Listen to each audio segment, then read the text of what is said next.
Getting situated and comfortable. Good evening, everyone. Q&A with BroDiallo. Thank you. Today is what, 10/13? Almost to Halloween. I'm glad everyone's tuned in. Oh, there's something I was supposed to do that I'm forgetting, but I don't care. I'm a very untogether person. Like the last poet said, niggas are very untogether people. I'm one of those. Let's lower this music and just jump right in. Before I start, I want to make an announcement to all black folks living on the south side of Chicago. There's a group of youngsters driving around. I didn't get a description of the car, but sorry. Trying to call. Anyway, there's a group of young people driving around shooting paintballs at pedestrians this evening. Just happened. My son was struck on his way home from work, and he said an elderly woman was also on the bus stop. An elderly black woman was struck with paintballs. So if you're on the south side of Chicago, if you're off King Drive in the 60s and 70s and the 80s, be on the lookout, be careful, get the word out that there's someone driving around shooting paintballs at pedestrians in the black community.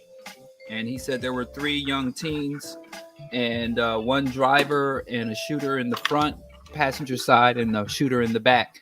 They're shooting paintballs at pedestrians right around here, just off King Drive in the 60s and 70s. It's whack as hell, and don't do shit like that, you know, young people. Shit is not cool, and it's a potential felony indictment of to felonious a felony assault, and they might even bump it up to attempted murder. But I don't think our prosecutor would do that.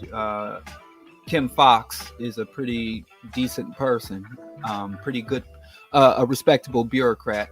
Functional bureaucrat. Man, I had all this shea butter on my, not shea butter, but coconut oil on my face. I'm shiny as hell. Anyway, let's get to it.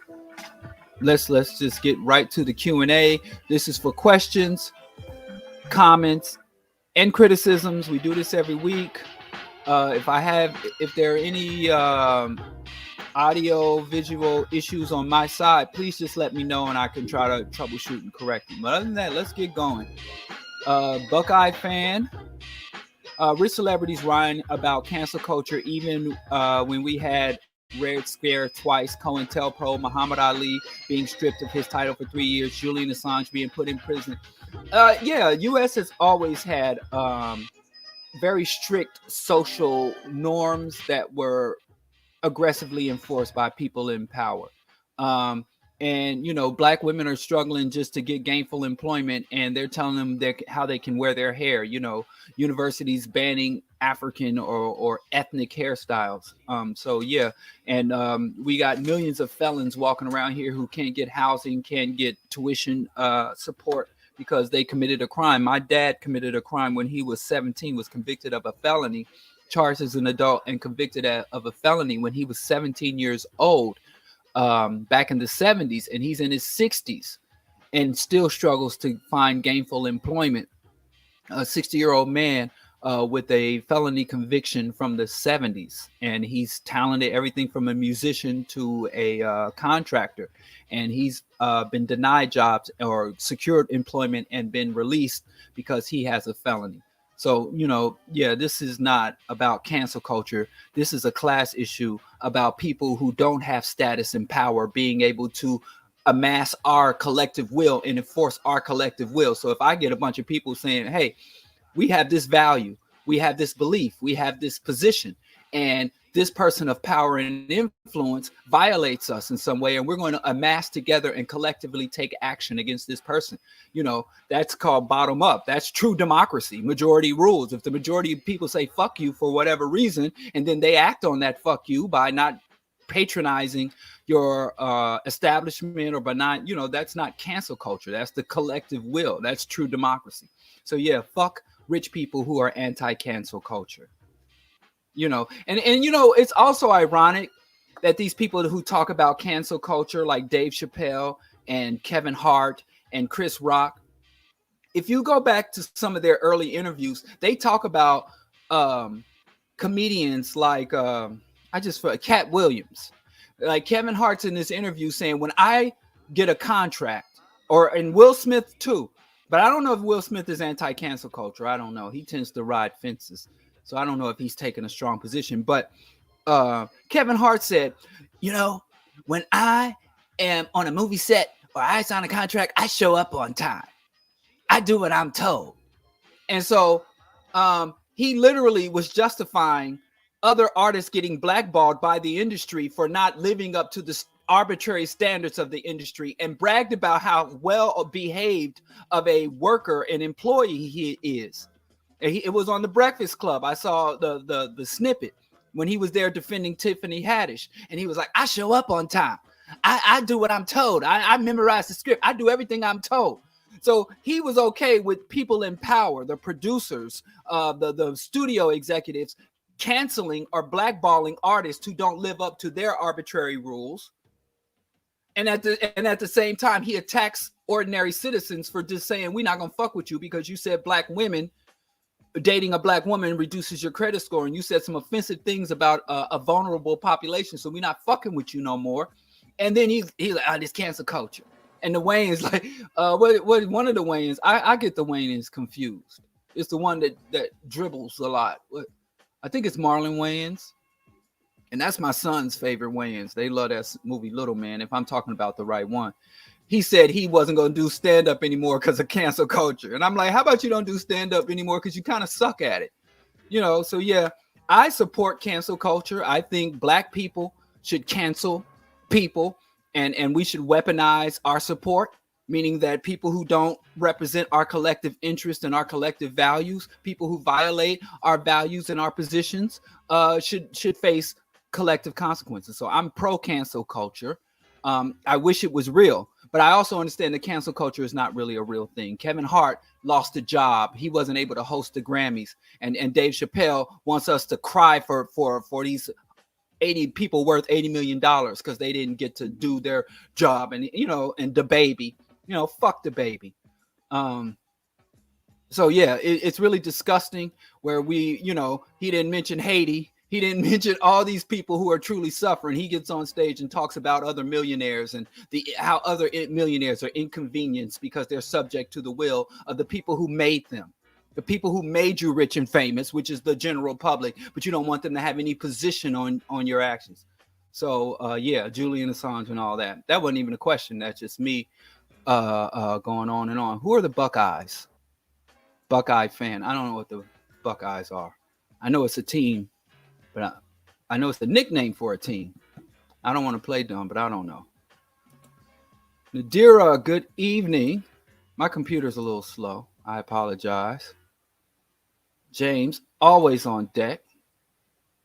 Always on deck. Really, really appreciate you. Look forward to seeing you again after the pandemic, if we both survive. Granddad. BroDiallo, how would you handle a brother that says, all nations had slaves, and so did our ancestors. So we're not special. We just need to get our stuff together. To a brother, a black man, I would say, fuck you. You're a coon. That's what I would say. I wouldn't even bother trying to explain to him the uniqueness of chattel slavery and the ma'afa, the rape of the African continent and the legacy. I wouldn't bother because if it's an adult male dumb enough to say some dumb shit like that in public, I don't really bother with people like that. I employ what is called the New Negro Self-Exposure Protocol, which I would expose this person to whoever, to the public, as being a pathological Negro, Uncle Tom, handkerchief head, bootlicking sellout coon, and I wouldn't bother with them. I wouldn't waste the amount of breath I'm using to respond to this question trying to explain shit to that coon ass motherfucker. And all nations did not have slaves. That is a myth promoted by the West. Every time I gotta get that book. There's a book written by a white historian that talks about how Europeans went into Africa and went into other countries, and they didn't understand. I said this before, I'm saying it again. They went to other countries and they didn't understand the social relationships. The Europeans had a feudalistic slave master culture. The Europeans had cultures and economies rooted in slavery. So the Europeans went everywhere and used their limited, and Europeans are some of the youngest civilization. And they spent most of their civilization in constant warfare. If you watch a nature documentary produced by white folks, and they talk about the war for survival, the lion's constant struggle for survival, and the anthill goes to war and death, and they define everything in terms of conflict and conquest and domination and submission and subjugation. That's how white people engage the whole fucking world. That's how they interpret all interactions. They look at two plants and say, oh, two plants are at war. Which plant will become the dominant plant? You know, everything is defined in conflict. So when Europeans left Europe, full of syphilis, malnourished, poxmarked, and rotten teeth, when they got on those rat-infested boats, those lice-infested boats, those flea-infested boats, and they came to other countries, and those boats smelled so bad that when they were offshore, beyond the horizons, the Africans, the Indians, the Native Americans could smell these people before they saw them. They saw social relationships. They saw social interaction. So when they got off the boat, the first thing, this alien, take me to your leaders. Where is your king? Where are your noble people? Where are the slaves? Where are the warriors? They just define shit. Like if we got on a rocket ship with Jeff Bezos' dick ship and flew to an alien planet, and we saw groupings of species or animals, we would immediately say, well, maybe this is the one. Where's the male? Where's the female? Or where's the father and the mother? Where's the homes and the family? Where's their government? And where are their schools? We would be looking for reference points to orient ourselves. We would be defining relationships in terms of how we construct relationships, because we don't have any other way to do it. But when you have, first of all, white people being exposed to a culture that is alien to them, also their warped sense of superiority and their hyperaggression, their natural inclination to attack and demean things. So we walking around because they burned the libraries, they murdered scholars, and they distorted history and stole artifacts. So they just was like, yeah. For years we talking about Hebrew slaves built the pyramids. When the pyramids weren't built by slaves. Now even European archaeologists have admitted it wasn't built by slaves. There was not a slave-based economy. What a lot of times now European, modern progressive European, or modern honest European historians will now say slave in name only, because these people in no way were slaves. But Europeans didn't have their own word for certain social relationships, and they'd be goddamned if they learned other people's word and used someone else's vocabulary and definition for something. So all that to say, and I'm saying this to you, Nadira, to discuss this concept of white people saying everybody had slaves. Everybody didn't fucking have slaves. No, Africa didn't have slave economies where the whole economic, agricultural, industrial infrastructure system was constructed and controlled by the slave trade and carried over through slaves. A lot of African social, political familial and economic relationships, we don't even have the vocabulary to explain those, because many of those people were, and then we just have to accept the lies white folks been telling for generations about everybody. But basically, white people want to create a world where they're saying, well, everybody would have done what we did if they could have. If Africans had the naval technologies and the weapons, they would have created a global empire, enslaved and raped and driven civilizations to extinction and murdered, and everyone would do what we did. Everybody's just like us, mankind. And the reason we were able to do it, we're just better than everybody else. So you got people who are worse than everybody else. They want to promote this myth that they're better than everybody else. So no. And like you said, if it was a brother that said some shit like that, I would just tell people I would stay the fuck away from that guy and keep him the fuck away from me, and advise everyone else stay the fuck away from such a sick, sick person that would make such conclusions or have such views about African people and our history of enslavement. Doing the Martin Jerome, I don't know what that is. Okay.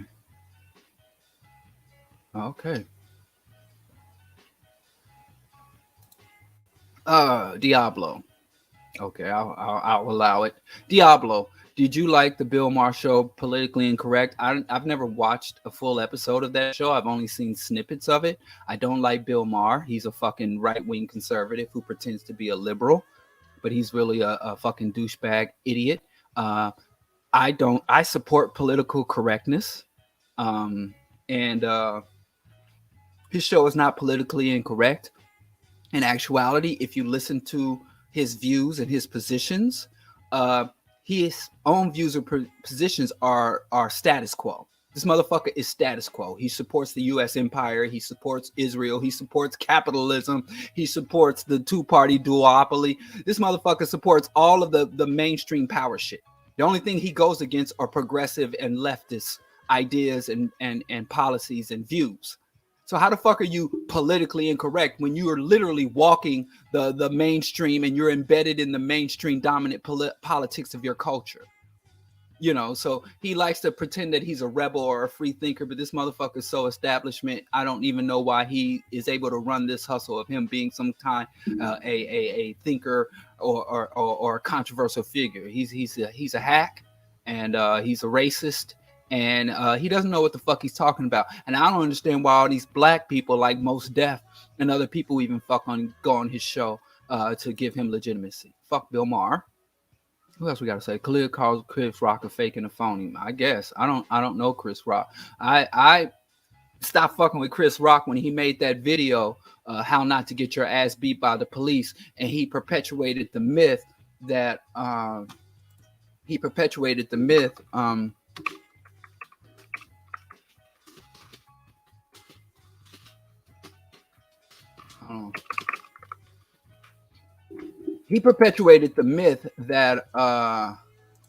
that black people are to blame because black people are somehow more belligerent than the average white citizen when interacting with the police.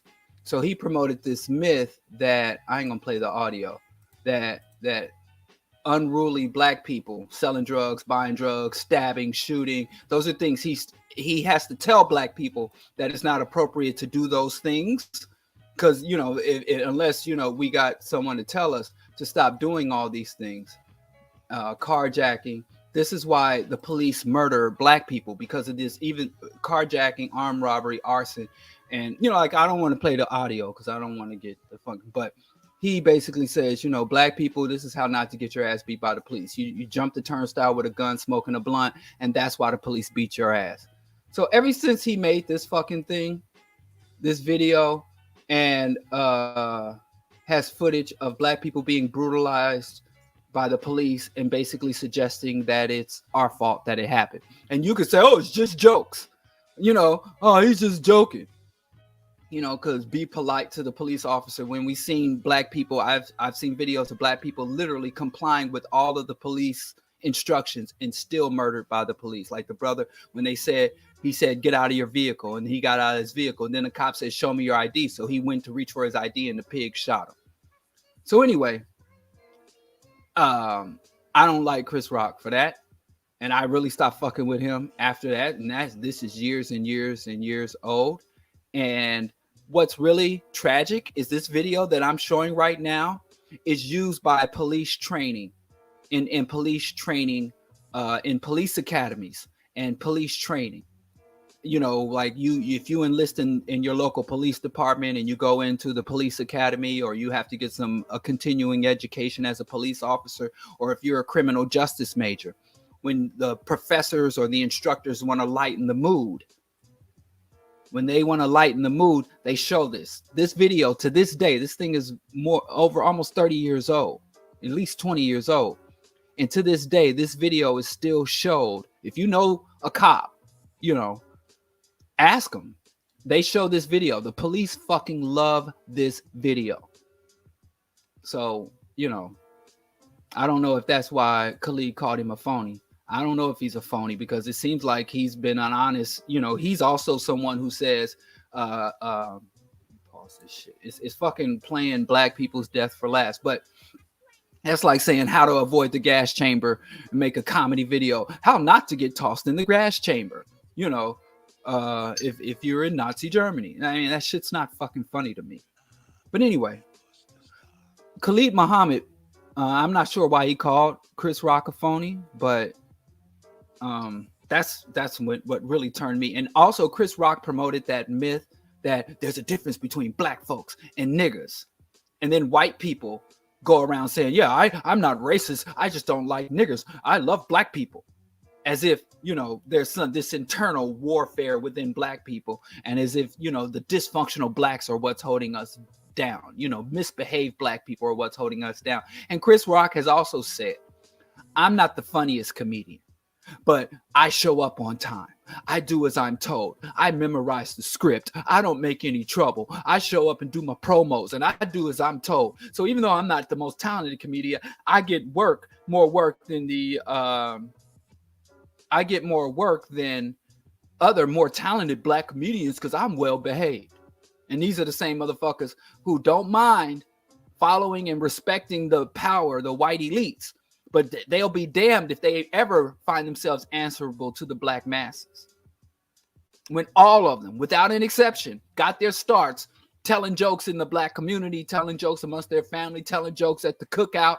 A lot of their material is directly related to experiences of black people and black vernacular and black culture and subtle black mores and shit like that. They fucking rose to fame on our backs, and then they cross over and act like they made themselves and they're self-made.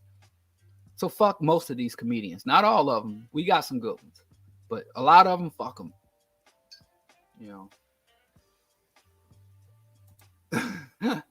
Yes, he wish he was Dick Gregory. Go back and listen to Dick Gregory's comedy. Go back and listen to his album, Live at Kent State. And he was a political comic. There's two great Dick Gregory's comedy albums. One is called Frankenstein. These are the two of my favorite Dick Gregory. One is called Frankenstein. This is it. I have this on CD. And the other one is Dick Gregory at Kent State. I don't know if y'all can see that, but those are my two favorite. And you want to hear real political comedy, real condemnations of oppression, and real support for struggling people and oppressed movements, check out Dick Gregory's Frankenstein and Dick Gregory at Kent State. And then then compare that to the shit where Dave Chappelle trying to front like he's doing socially aware comedy. Yes, cancel culture isn't either accountability culture. We're living in a culture of maximum harm. Good evening. Hello, Benjamin. Yeah, there's no accountability culture either, because everybody who's supposedly been canceled goes on to bigger, finer things. In fact, I would say it's African World Coalition. I'm putting together something for the AWC. I mean, I'm gonna talk. I might do a whole talk on, my active people. Like I just had another idiot talk about what you doing for black people.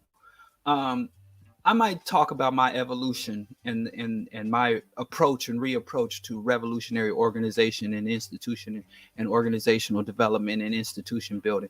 But very soon, brother, you will. I have my word. Uh, you'll be the first person I contact on that. Is the book Iceman's Inheritance? No, that's not it. It's African in the making of the Mediterranean world. I know it's not here. It's up front. I was just telling my wife I got to get our books together because every time I need a book, I got to go dig through like 5 or 6 different shelves. Uh, it's a hard time, struggle. But no, it's not the Iceman's Inheritance that I was referencing. From which page are you going live? Facebook and my YouTube. I guess my personal Facebook. I probably should go live from my public figure Facebook page. I don't know. I'm bad at this. I'm so bad at all. I'm bad at everything I do. They have an unparalleled level of aggression compared to other groups of human, which the audacity consider themselves torchbearers for high culture. Yes, in the form of a question, please. Yeah, you're right. I don't have anything to add to or take away from that. That is an absolutely correct statement. I appreciate you sharing that. Was Elaine Brown a traitor? If she is, I saw a good Facebook video on her describing the Panthers. Should I take her analysis seriously? Yes, even if it's a traitor. The truth is the truth. The truth is the truth. You know, the book written by a lot of traitors. There's a book, a lot of CIA whistleblowers, a lot of bad people have done good things. As far as Elaine Brown is a traitor, I've heard both sides of the story. Me just being a hater that I am, I lean towards, more so yes than no. But I mean, that's kind of up in the air. I've heard her defenders and detractors, and to be honest, I wasn't even that invested at that stage of the conflict. But I do have great suspicion of Elaine Brown, Angela Davis, and several other these so-called black radicals who came out the other side of COINTELPRO smelling like roses while their comrades were dead, exiled, or in prison. So I'm not prepared or equipped to sit here and say, yes, she's a traitor, but she's done and said a lot of extremely questionable things. But yeah, if she has an analysis, I listen to a lot of people who I think are bad people that say some really astute things. Idi Amin was a trip. But Idi Amin said a lot of good things, and when he was governing, he had some good policies. So you eat the edible part, you eat the apple and toss the core or whatever. I'm trying to think of a vegan version of eat the meat and toss the bones. So if she has an analysis of the Panthers that's accurate, that holds up to analysis or scrutiny, I wouldn't object it just from where it came from. I would probably be more suspicious and more scrutinizing of it because of where it came from, but I wouldn't out and out reject it. Are you able to date and name the movement organization from which the indigenous or Aboriginal America anti-African propaganda is birthed from? Am I able to date and name the movement organization from which the indigenous Aboriginal to America's I'm not sure. This question is a little confusing, but you're asking me, am I able to date the? Oh, well, I think you're asking me about the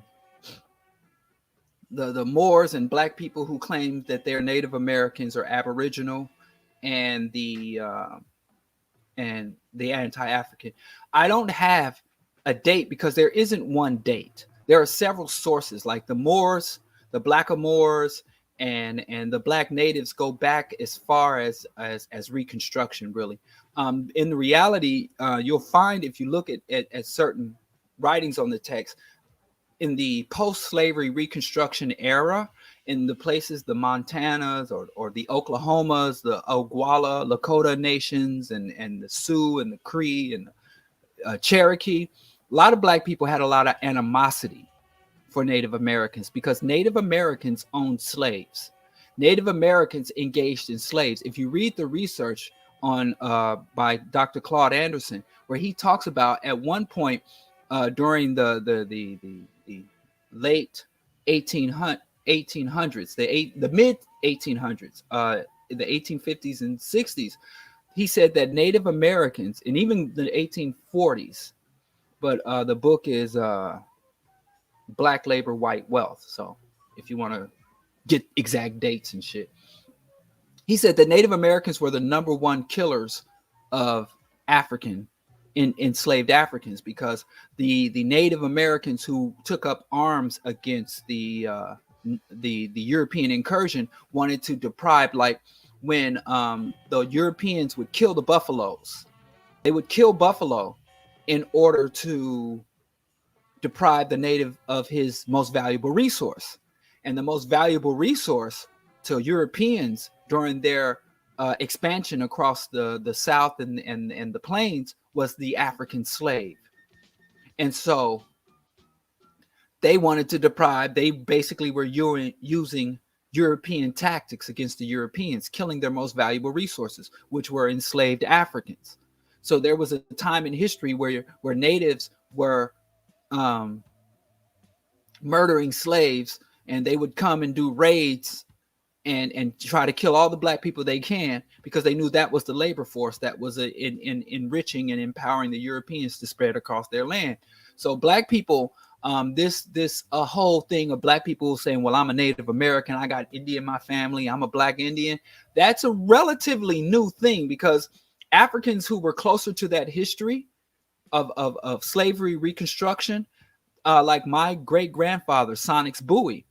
Of course, our family dates back to Nigeria, but there were times where he grew up around Indian countries, with the Exodus in Oklahoma and in central Kansas. He had a lot of interactions with native people from the reservations in those areas, and he had no love for Native Americans. He had as much animosity for natives as he did for these white boys, because of, his grandfather was connected to that history. So it's relatively new in our overall history that black people have this affinity for Native American cultures and want to identify. And all this time where the Native American tribes have purged the black Indians,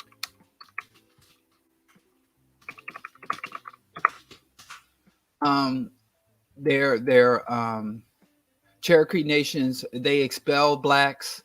Here's an NPR story you can listen to. Cherokee Nation faces scrutiny for expelling blacks. And you have all these nations, all these examples where the Native American people have shown no love for African. And then black people fighting to get back into to Native Americans, and getting black Native American descendants fighting. Oh, don't do that. Oh my God. Anyway, that headline: Black Native Americans fighting to be recognized.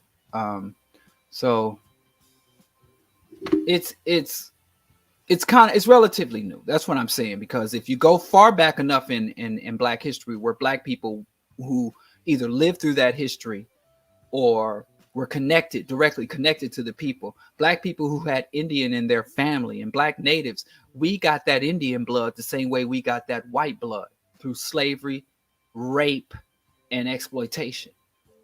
There were, like the Seminoles, there were nations and tribes who did not enslave us. And when we would make it to their territories, they would take off the shackles and make us family, like the Black Seminoles. So there are, but all the major tribes, all the 5 civilized tribes that had standing and treaties with the U.S. and the Federation, the Iroquois Confederacy, all them, every single one of those native nations bought, sold, trade, and captured slaves to return them to bondage. So, but right after, but there are several pockets in time. Several cults have rose up. Even the Nation of Islam, the Islamic cults, will tell black people, well, you're not from Africa, you're from the Middle East. And before we were enslaved and before we started suffering hardships, our hair used to be soft and our hair became coarse because of our struggles, and our hair used to be the texture of our eyebrows when we were civilized black people. So there are just about every single one of these cults, and from well, I wouldn't say the black natives are cults. There are some black people who have native ancestry, but again, I personally have so-called native ancestry, but I don't acknowledge it because it came from rape. It came from enslavement. So I only acknowledge my ancestry that came from justice and my ancestors, my African heritage, because anybody who raped, that you can't, or as my former martial arts instructor used to say, you can't rape your way into a family. So if a man rapes a woman and a child comes from that, the man has no legal right to that child. And that child doesn't carry that man's name or honor that man. So any of my thing that comes from rape, I go get them DNA tests, and black people be like, I'm 3% Irish. Okay, whatever. If you want to call it, if your value systems allow you to acknowledge rape or allow people to rape themselves into your family line, then that's your value system, not mine. So that ain't even what you asked me. But all I'm saying is that has popped up throughout black. Wow. Gunshots. Man, it's wild hearing gunshots. But anyway, I digress. So all I know is several groups from the 1930s, and the Moors and the Blackamoors and the Black Hebrews, and they reemerged. Like in the 1920s, there was a surge in black people claiming to be the lost tribe of Israel. And in the 1920s, if you read novels from the or if you read stories from the Harlem Renaissance era, you'll find that there were some of the characters were like these black Hebrew or these black mystic figures from the Middle East, black people, exotic black people. And then it falls off.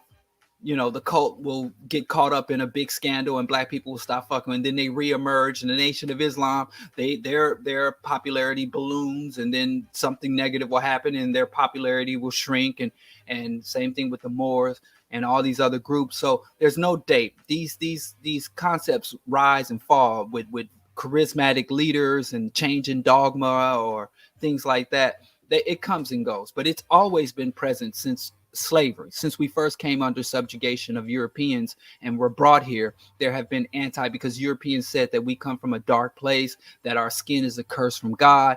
And so black people have always, many black people, as a result of menticide and miseducation or lack of any education, have sought to identify either, we were the first British, anything but African. But if you're looking for the very first day, and the very first group that said we are anything other than African people and descendants of African people and members of the African diaspora, I don't have that for you, because there's so many points in history. And if I give you a date, I'm sure someone can give you a date that precedes that one, going all the way back to the beginning of the Ma'afa, or even before the Ma'afa, the European invasion. You had way back in the 6th and 7th century with Arab and Islamic hordes invading North Africa, and you had Africans immediately saying, well, I'm a Muslim, I'm not an African. That's a helicopter. Hood shit. Saying, oh, I'm an Arab, Timu Tip. So you had these Arabized Africans are probably some of the first anti-African Africans.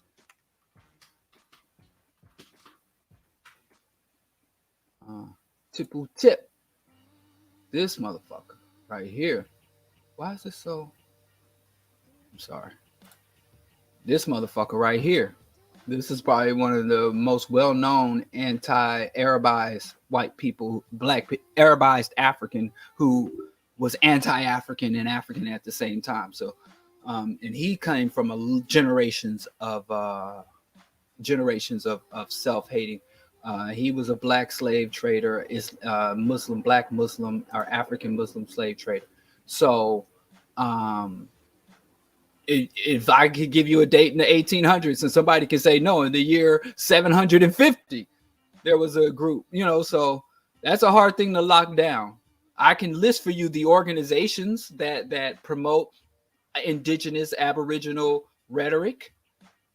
and their founding dates, but that's not when the anti-African shit started. So, but the Moors, the Moorish Science Temple, they promote that. I don't know when they were founded. They've been around for a minute. For a long time, Nation of Gods and Earths, the Nation of Gods and Earth has a lot of rhetoric that makes that separates us from our. And I know people, no, and Clarence 13X and the Nation of Islam have embedded in their rhetoric and teachings a lot of anti-Africans. We're not like the regular Africans, or we're separate from the regular Africans. There are so many Black Hebrew sects. There's at least half a dozen that I've been in direct contact with. So when you go to one Black Hebrew and say, well, you believe this. Oh, no, we don't believe that. You're talking about the other Black Hebrews.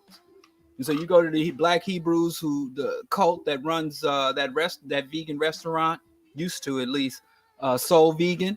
They're a whole different Black Hebrew group than the Black Hebrew group that be out here screaming at people in the streets. And I had a Black Hebrew on the Q&A. You can go search my videos, and I can Kwabanahu or whatever his name is. I had him on. He's from a whole different sect, and they all got the one right answer. So those are the groups that promote anti-African and gives this mythology about Black Aboriginals and Black natives. And you can Google when they started. But this anti-African, I'm anything but an African, or I'm a special African separated from all other Africans, that shit goes all the way back to really the 6th century. What do you think about the leftist critique of the Squad, saying that their actions are more performative and not really working towards getting progressive policies passed? I just actually disagree with that. Rashida Tlaib, Ilhan Omar, AOC, and their great grandpappy Bernie Sanders, they actually, if you look at the congressional record, if you go and look at the legislation that they've put forth, they've fucking the entire progressive caucus.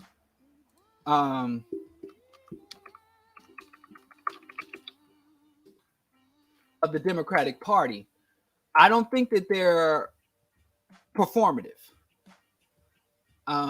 If you go to the Congressional Progressive Caucus, you can look at their platform, and universal health care, climate reform, economic reform, and Barbara Lee. I mean, Barbara Lee is a senator out of California. These people, I think they are real. Now, they're not leftists. So if someone steps up and says, I'm a Christian, I can't, as an atheist, say, well, you're a bad Christian or a good Christian based on my atheistic position. I have to look at the tenets and teachings of Christianity and say, well, you claim to be a Christian, but here's Christianity. Here are the tenets. Here's the dogma. Here are the requirements of being a good Christian. And you failed to meet these. So you're not a good Christian. So if you tell me I'm a progressive and I look at the progressive platform, they are fighting like hell. They're not only fighting the Republicans, they're fighting the conservatives or centrists in their own party. They're holding up bills. So you can critique them as a leftist and say, well, I think that that progressivism or progressive reforms are inadequate, which is true. I say that, and I take that position. I say that they're fighting an uphill battle, or you can say, well, they should abandon the Democrats and go to a third party. But as far as what they claim to be for, like when that AOC wore that when she wore that tax the rich dress, and then that racist Zionist came and said, oh, you want to eat the rich, and everybody was criticizing her because they were like, how do you want to eat the rich when you go and party with the rich people who want to eat? And I'm like, why are they pretending like she put eat the rich? She said tax the rich, and she has supported and routinely advanced bills to increase the upper income tax rate. She wants to go back to the New Deal. She wants to more than quadruple the upper income tax rate if given the opportunity. So in order for to say they're performative, the progressive caucus would have to bring the Green New Deal or the Build Back Better plan brought to the House floor, and then they vote against it. And then like, damn, then they ain't real. But I don't think they are liberals. They are reformist. They do have a progressive policy platform, and they are working, from far as I know, sincerely to get that, advance that. And they are fighting and going through the political machinations to get it done. So I don't think that they're performative. I think they're sincere in their liberalism and their progressivism. But I think that liberalism is bad, though. So I think they're sincerely, but they're also bad still. So I'm not saying that they're good, because I know a lot of people, oh, you support the Democrats. I don't support the Democrats. I don't vote Democrat. I didn't vote for Biden. I would never fucking vote for Biden. I vote for Green Party. I'll vote for the Socialist Party of America. I'll even vote for the Communist Party of America in the presidential election. I didn't vote for Biden, and I would never vote for Biden. I'm not going to vote in Biden in the next term. If there is no third party candidate, I will write in a candidate. I'm not voting Democrat or Republican in a presidential election. Or I didn't vote for my Democratic congressman. I voted for the Green. I did vote for a Democrat. Let me not even lie. In the primary, I voted in the Democratic primary, because oftentimes in the primary elections, you'll have a true progressive challenge an established Democrat.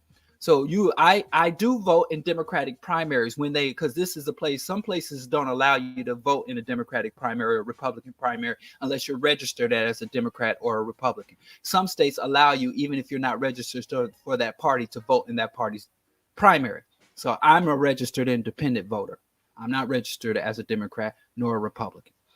But I also am not intellectually lazy. So I would never say, oh, they're just the same. They're not the same. I don't support either of them. I don't support diabetes. I don't support syphilis.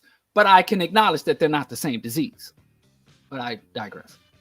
So I try to vote if a progressive candidate, like I voted for Bernie in the primary, and if he had won the Democratic primary, I would have voted for a Democrat for the first time in quite some time. But he didn't win, so they lost my vote when they lost Bernie. Or there was another, Jay Inslee. Actually, I supported Jay Inslee over Bernie because I liked his climate policies. I think he was the only Democratic candidate that put the climate crisis, global warming, ahead of everything else. And I think any sane politician or any sane person would do the same. So anyway, no, they're not being performative. They're on the Hill actually doing their fucking job as far as the Constitution allows them, but they're still a minority. The Progressive Caucus is a minority caucus within the majority party, and the Democrats don't have a veto-proof majority. But Elon, I do believe, and hopefully I'll have a chance to be proven wrong, that if given the opportunity, all of the progressive that you listed here and the others will stand up and actually vote for single-payer health care, universal child care, to expand and to make the moratorium on evictions a national policy as opposed to state. I think they would vote on those things, and they want to bring those things forward. But Nancy Pelosi, Chuck Schumer, and the other centrists and corporate Democrats are fighting them. But they're fighting back. They're not just saying, oh, we can't do it, so let's go to sleep. She's fighting every day in her own district, and she's fighting to get more progressive Democrats elected to office so that the Democrat, they're what you call FDR Democrats. So, no, they're not performative, but they are failing. I can say that. They have failed so far. I want them to succeed. Because I'd rather fight for liberation from this system with free healthcare than fight for liberation in this system with privatized healthcare. Because either way, whether they win or lose, my struggle and my agenda doesn't change. And that's something we kind of got to figure out. A lot of times we go to sleep when there's a Democrat in office, and then we become active when there's a Republican. I think that's silly too. I'm currently reading Ancient Slavery and Modern Ideology by M.F. Finley. He argued only two nations have slave economies, which is Rome and Greece. Yes, Rome and Greece and the United States. The United States still has a slave economy. The United States still has a coerced, unfree, under or uncompensated labor So the United States is not the only two. The United States has a slave economy. And if the United States stop employing slavery within the prison system, and the United States forget about the sweatshops overseas, go look up the maquiladoras. Those are slave. Slave is any unfree labor. Really, every laborer is a slave, but we're not going to get into the philosophical aspect of slavery. We're going to deal with the material and standard opposition. The United States is also a slave economy, but yeah, you're right. Diallo, what percentage of African biology genetics should be important to the Pan-African and identifying and defining who is truly African? I don't have a percentage. I say this jokingly. I don't deal with DNA. I deal with EYE. I know what the African phenotype is. So there are a number of factors: your culture, your heritage, your current ideology and position. So that's what I go on. DNA is a relatively new thing. They just found the double helix strand back in the 50s by two racist scientists found DNA. So we were able to distinguish race is a phenotypical and historical thing. People would look at your history and your phenotype. And so that's what I go by, and it ain't 100, but race is a construct. It's a classification, a means of classification. So we were classifying races long before anyone knew, before the microscope was even invented. So I don't have a percentage. If you African, you African. And African identity is not a genetic thing. Genetically, we're primates, but genetically is not Africa. Africa is a nationality. It's a historical, cultural nationality or identity. It's not really a biological thing. So, just to say, I don't have a percentage. Like, So I know people don't like that. He's a Zionist. Thank you. You're welcome, sister. He's a Zionist. Who's a Zionist? Everybody's a goddamn Zionist in this stupid ass country. There are more Zionists in the United States than in Israel. It's fucking crazy. Chris Rock lost you with black versus niggas. Yeah, he lost me too. Fuck Chris Rock. Oh, and that's another thing, man. Let me show y'all something. Maybe I can get this up. I don't know.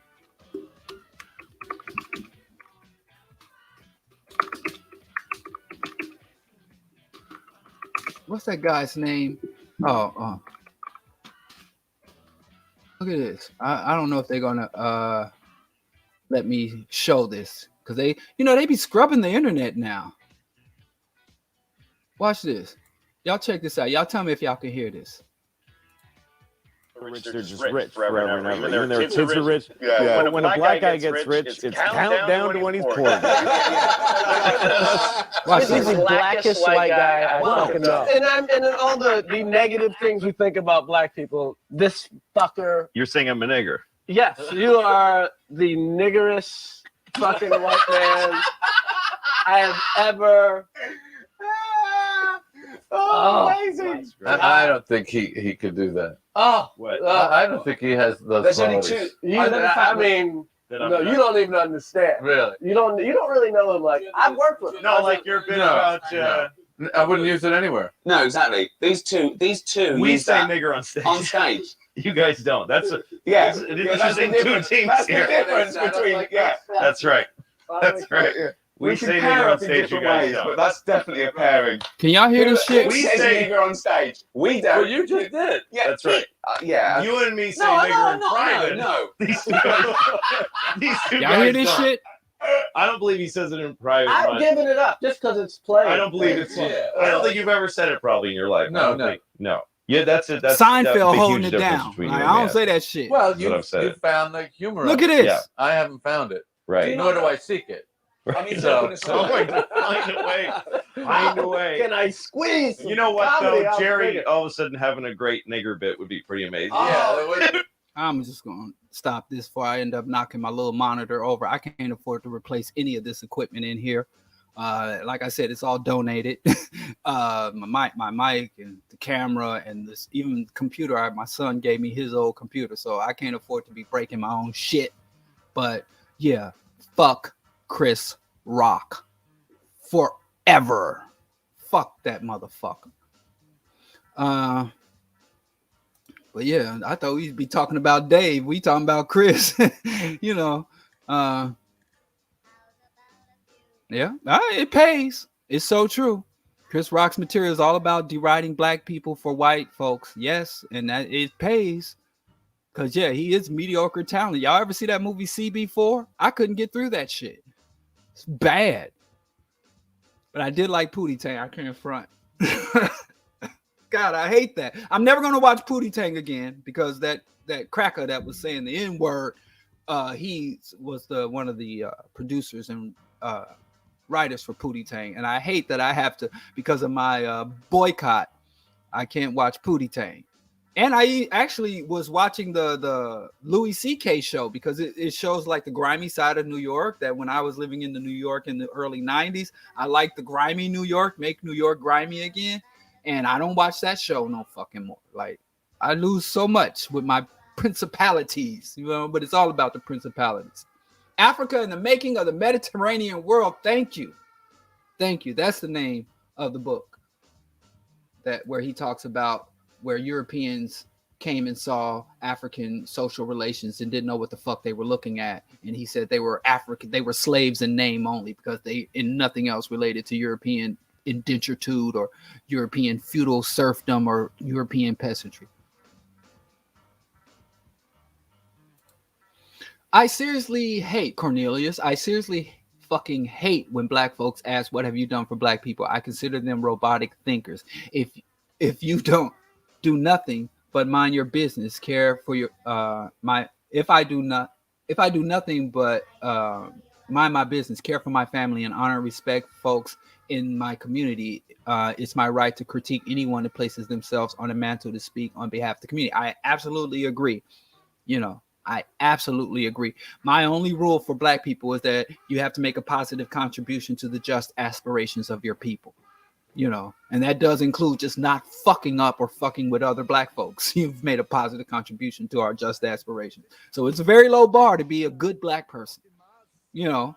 And yeah, black people have a right, you know, as long as we have functional minds, we have a right to critique and scrutinize anything in our lives that seeks to impact us or influence us in any way. And if you're speaking in a public forum, you are seeking to impact and influence. So I have a right to fucking critique and criticize. And it's not something you have to earn. You earn that by just having a fucking competent mind. Intercommunalism. Oh, do I have to? God damn. Man, go back. I talked about this. Oh my God.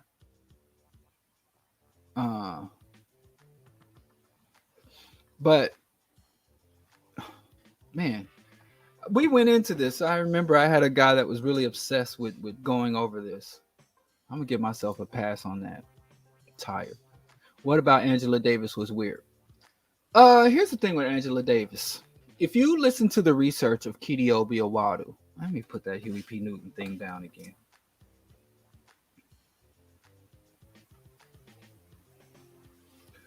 If you look at and what I'm gonna do, Carl, is do a whole segment on intercommunalism because I don't think I can do it justice in the Q&A. And I've tried to answer it several times, and obviously, if I keep getting asked that, it's not satisfactory. So, but here's one thing: Kidiobi Owadu, in his research, basically asserted that she was a honeypot. And that she played a role in the demise of George Jackson and his brother Jonathan Jackson. But I asked this question: can you find another black person that went from the top 10 of the FBI list to be a tenured professor at a university? That's just not how America works for black folks. Number two, Dr. John Henry Clark said that $1.6 million was raised for her legal defense, and nobody ever saw where that money. There was never an accounting of where the money went with Angela Davis. Also, Angela Davis flipped. She went from talking about black liberation to women's lib, you know. And if you betray the movement, I'm fine. People change. Lord knows I've changed my method and my outlook and my analysis, but you don't change your principles.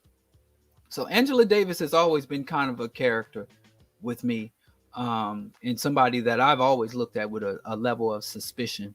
You know, how she went from being a radical to a liberal, and from being a so-called revolutionary, wanted fugitive, and everybody else, you know, everybody else.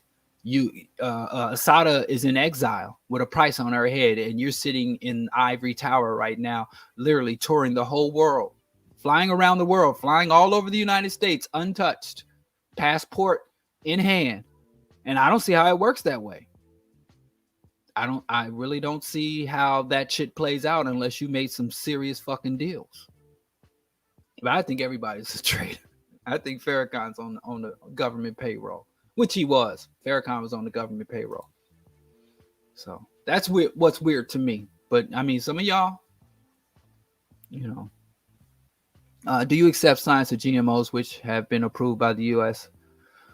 Yeah, I accept the science of GMOs. Blah blah blah blah blah. Yeah, I accept the science. What science are you talking about? GMOs exist. I don't consume GMOs. I think GMOs, the science of GMOs is one thing. The marketing of GMOs is what I reject. They said that GMOs, they make these drought-resistant plants, and they make these pesticide-resistant and herbicide-resistant plants, and they said it is to feed the world and to make for a better world and to better feed the world, even though hunger is increasing. And the real purpose of GMOs is to increase the profits of pharmaceutical and agribusiness. That's why GMOs exist. They don't really exist for better nutritional values or to give. They only were created to increase the profit margins of agribusiness and pharmaceutical companies.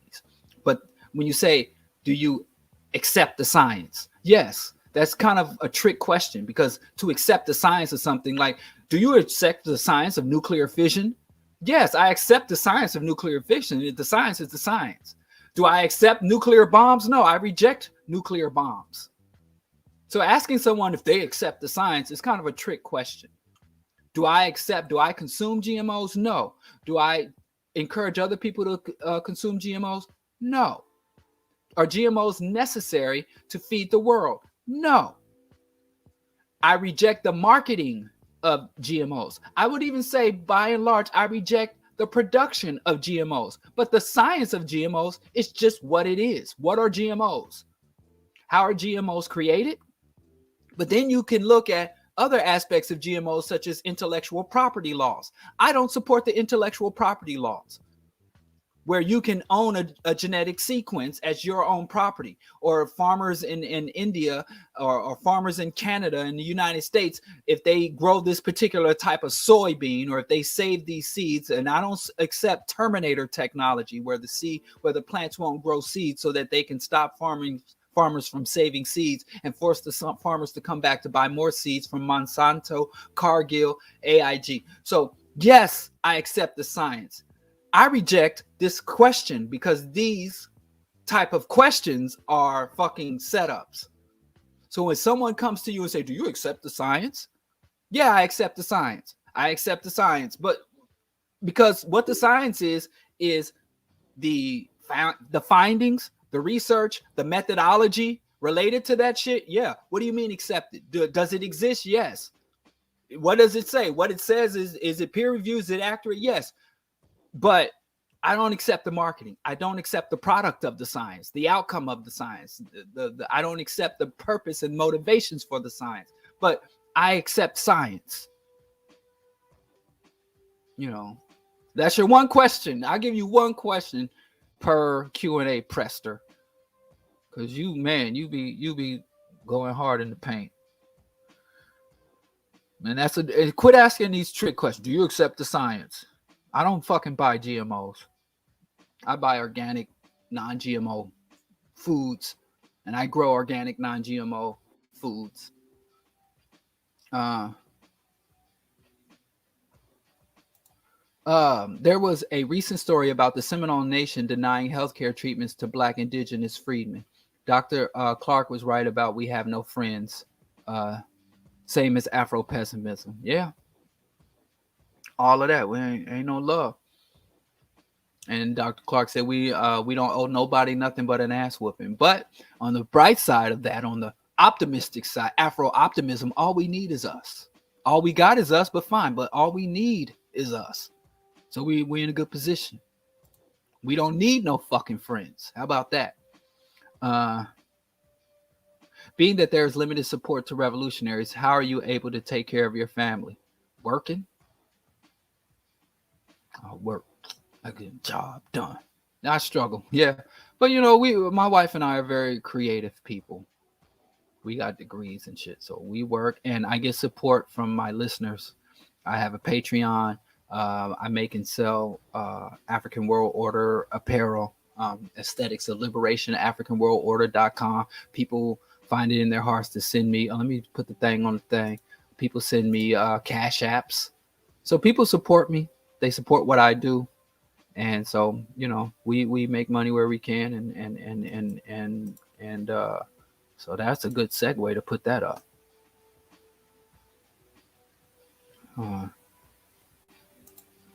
Thank me for my nuanced answer. Okay, I'm not sure which answer you're referring to, but you're welcome, and I appreciate your appreciation.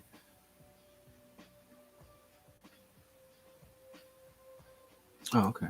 James, what's up? I'm just now hearing from you.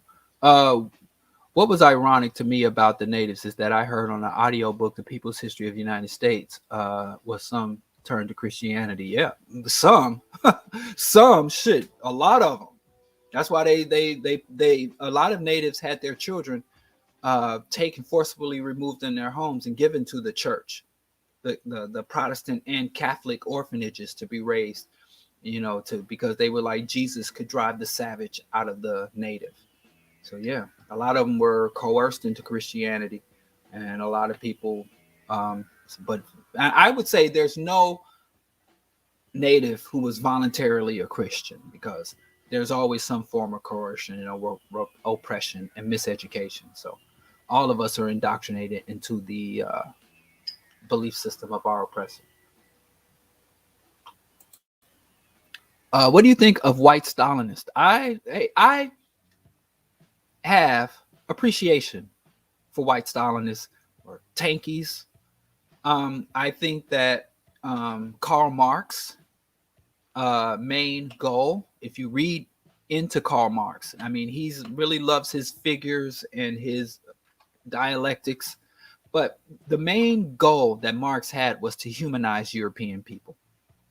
From reading Marx, he felt that Europeans, materialistic and materially oriented, he felt that if he could humanize the European economy, he could humanize the European people. So white radical leftists have a very quite glorious history, actually.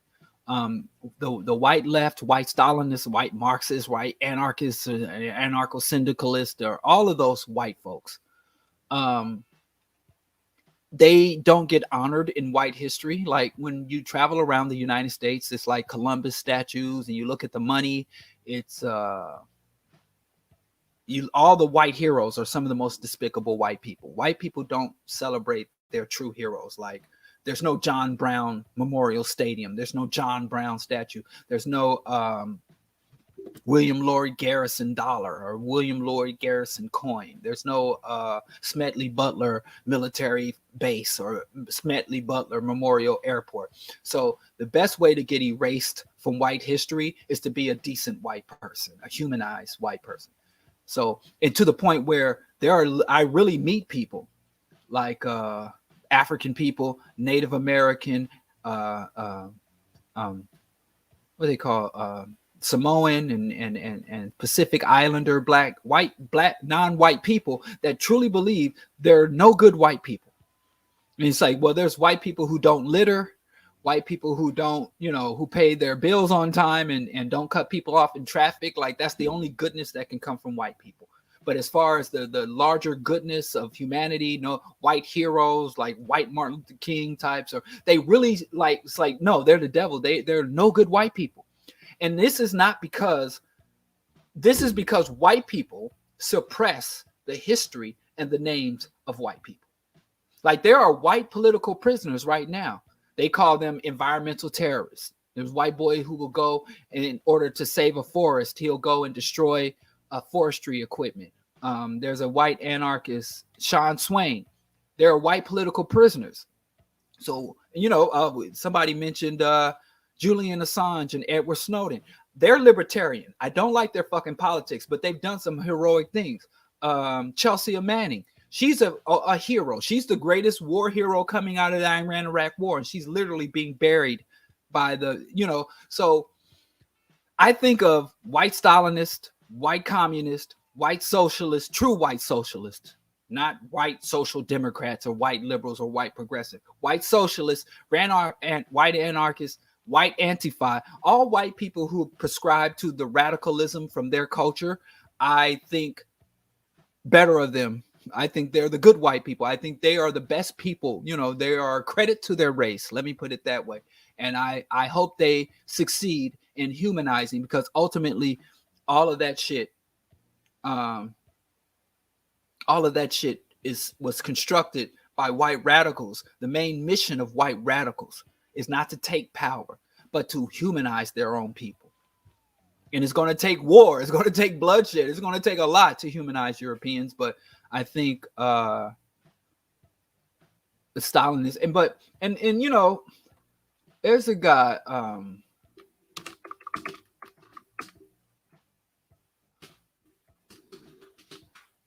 There's a book on Stalin, because I know Stalin is the big villain. Oh, Stalin was a monster. Everybody that wasn't a capitalist was a. But there's this book here, and I've read excerpts on the book.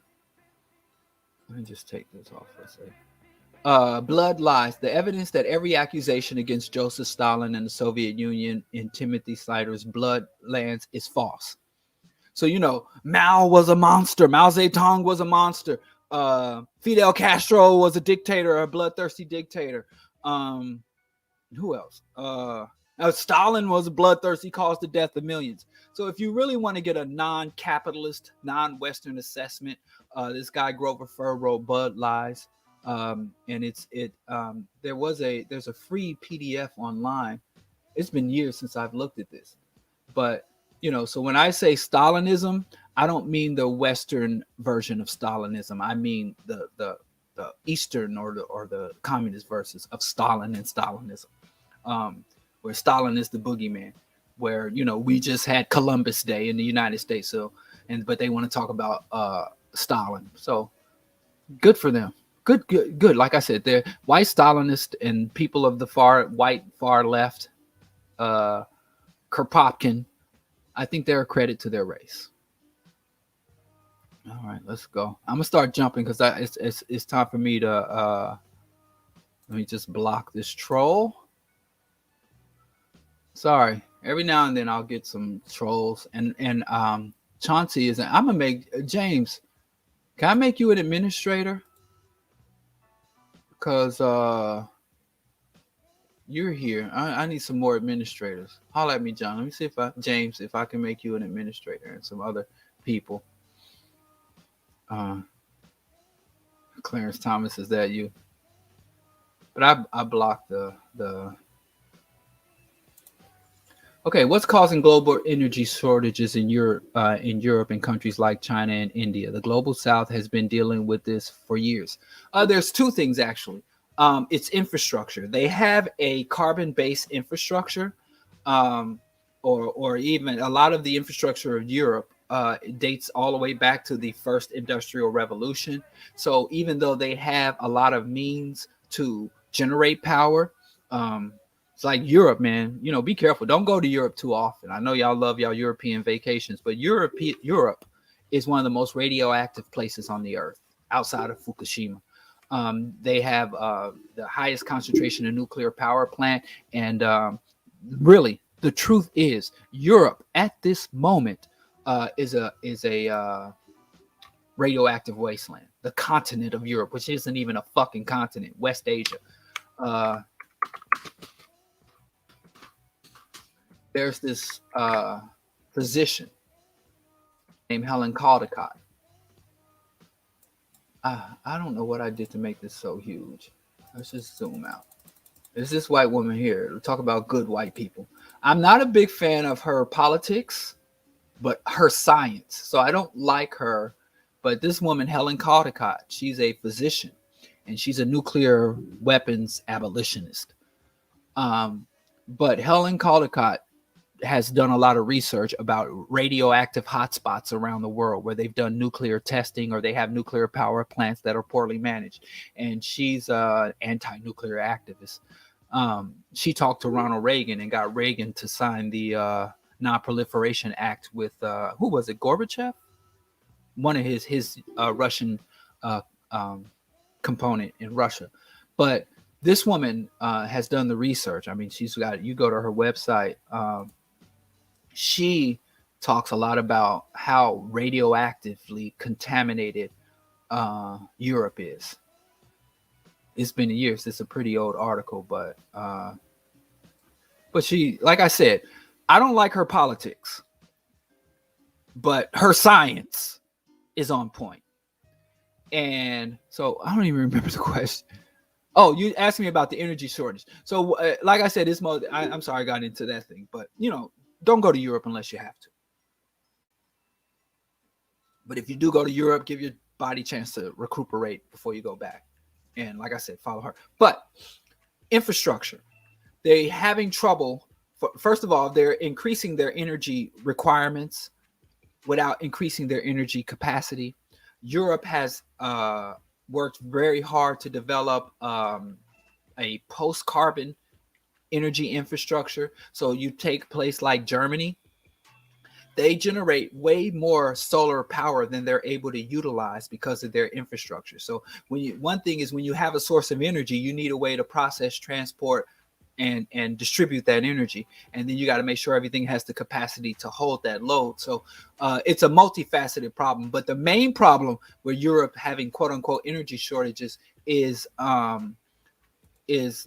the what they call the word just ran out my head, austerity. Europe refuses to invest more aggressively in its energy infrastructure and in facilitating its transfer to post-carbon or renewable energy sources. They have an old infrastructure. Europe is very resource poor, as we all know. Europe is the poorest very resource poor, and a major source of their oil comes from Russia. And we all know that the United States, it's a military ally of the United States, but it's a resource partner or resource consumer from Russia. So a lot of times the Russian state will play games or try to, but then Russia is very dependent on Europe in terms of funding as well. So it's a complex stack of dominoes that is taking us rapidly to World War III. So there is no global energy shortage because in 1 hour there's enough sun hitting the earth. The problem is not there, we don't have enough energy. Humans have developed technology to take advantage of energy from the geothermal earth, the heat radiating from the earth and volcanoes.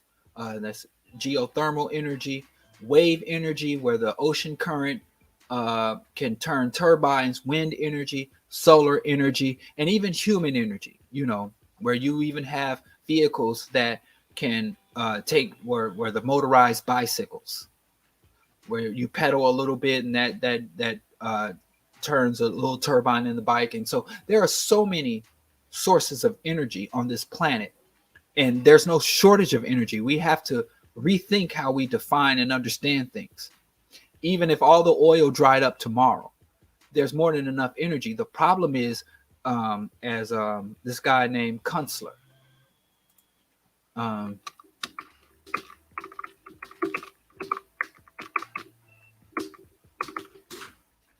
these white folks, I didn't get to call up no black people. There's this guy right here named James Howard Kunstler, and he wrote this book called The Long Emergency.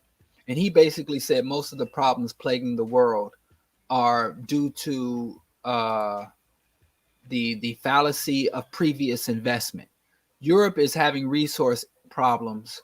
I haven't been to this website in a long time. You see, he has this basically a horse pulling a car. That's his prediction that we're going to end up back at that stage of horse-drawn carriages because of what he calls, and this is very important, the fallacy of previous investment, meaning that because for centuries the United States and Western Europe and therefore the rest of the world that they've imposed has a carbon-based energy system, and they're forcing the world to stay on that system, and they have tied the U.S. economy, the petrodollar, to oil and coal and these dirty carbon, earth-destroying carbon fuels, and because they keep forcing an unsustainable economic system of capitalism and an unsustainable energy system of carbon-based fuel, that it's going to create unnecessary hardship. And the reason they do it is because that's the way we do it. Why do you do that? Because that's how it's done. So that's the problem, and that's where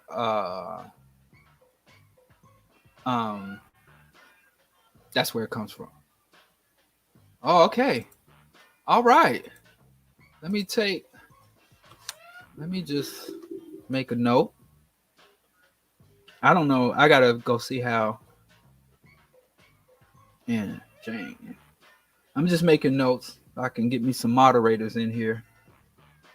I don't know about making James a moderator. He probably gonna moderate by driving to people's houses and beating people up. you just moderate online. Don't take it to the streets, James. I know you a G. All right. I appreciate that, y'all. All the help. I'm humbled and honored as well. Thank you. Wow. And to think they're promoting nuclear energy as being part of the canon for renewable energy source. That's all about money. The white folks and the dollar, man. What's more tragic than white people's obsession with destroying the planet for short-term profits is that so many black people are now adopting that nonsense. No. Oh, Prester's saying something I agree with. I rarely agree. The Pacific Ocean is a massive Superfund site due to Fukushima. Yes, the Fukushima is an ongoing disaster. You don't hear about it in the news, but the Japanese government is literally dumping trillions of gallons of radioactive water into the Pacific Ocean. Stop eating fish. Leave the fish alone. And they stopped reporting on it. And international agencies, they've kicked out UN and other agencies and research organizations that come in to measure nuclear contamination and things of that nature. They kicked everybody out and said, everything's fine. Everybody go home. We got this. They like Dr. Umar. Remember when Dr. Umar was fronting on the phone? I got this. And the phone rang because he wasn't really on the phone. That's what the Japanese government is pulling an Umar. They're on there like, we got this. We don't need no help. China Daily mentions it. Yeah, some foreign news services, but the Japanese government and the Western media that is heavily vested in the Japanese economy, the American capitalists who virtually own the Japanese economy, stagnant capitalist economy, are not mentioning it. So, yeah, I'm glad China Daily, if you want to get updates on Fukushima.